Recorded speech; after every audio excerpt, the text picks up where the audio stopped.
Friends, welcome back to another video.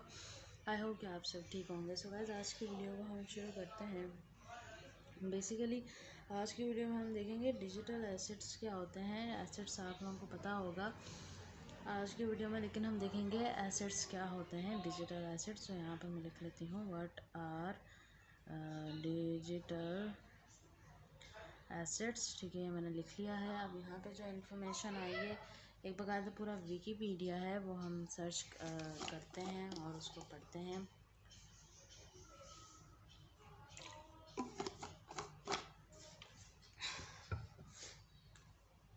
अच्छा, यहाँ पे वो कहता है digital asset is anything that exist only in digital form. ठीक है, डिजिटल एसेट सिर्फ वही हो सकता है जो कि डिजिटल फॉर्म में एग्जिस्ट करे, मतलब कि ऑनलाइन या मोबाइल लैपटॉप में एग्जिस्ट करे। ठीक है, and comes with a distinct usage right और डिस्टिंक्ट परमिशन फॉर यूज़। ठीक है, ये डिस्टिंक्ट यूसेज के लिए हो सकता है राइट, और डिस्टिंक्ट परमिशन के लिए होता है। Data that do not possess those right are not consider assets. ठीक है, और जो डाटा ये चीज़ें फॉलो अप ना करता हो, आप उसको एसेट कंसीडर नहीं कर सकते। ठीक है, अब आगे वो कहता है digital assets include are not limited to. ठीक है, जो जो चीज़ें डिजिटल एसेट्स में इंक्लूड होती हैं वो लिमिटेड नहीं होती हैं।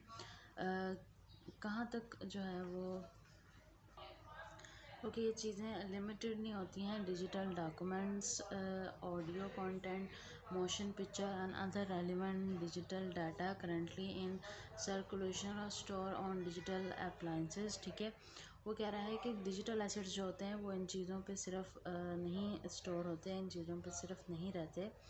ठीक है, कभी कभार डिजिटल एसेट्स में हम इंक्लूड करते हैं पर्सनल कंप्यूटर को, लैपटॉप्स को, पोर्टेबल मीडिया प्लेयर्स को, टैबलेट्स को, डाटा स्टोरेज डिवाइसेस को भी। ठीक है, तो ये सारी जो चीज़ें हैं वो उसमें इंक्लूडेड हो सकती हैं।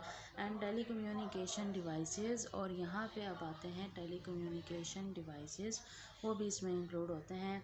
This encompasses any apparatus that currently exist or will exist as technology progress to accommodate the conception of new modality capable of carrying digital assets। ठीक है, यहाँ पे न्यू मोडिलिटीज़ देखने को मिलती हैं,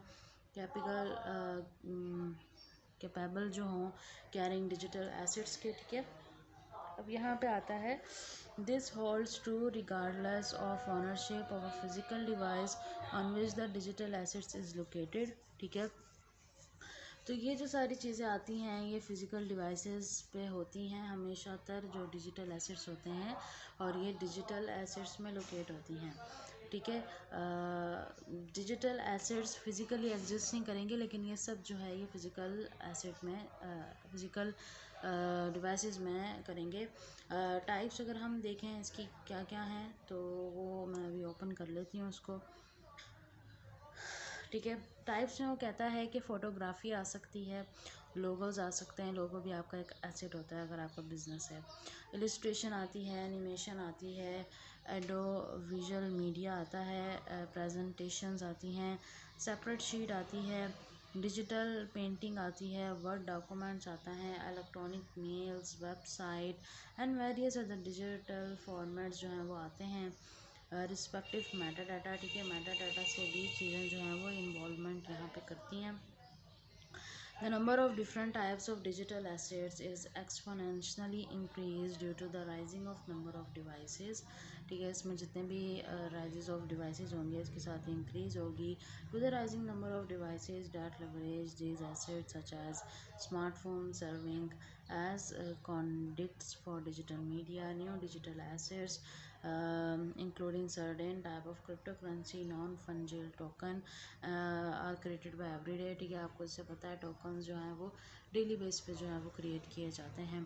सो गाइस, ये था आज का हमारा टॉपिक। आई होप आप लोगों को वीडियो अच्छी लगी होगी। वीडियो अच्छी लगी है तो हमारे चैनल को सब्सक्राइब करें, वीडियो को लाइक करें। हम मिलते हैं नेक्स्ट वीडियो में, तब तक के लिए अल्लाह हाफिज़।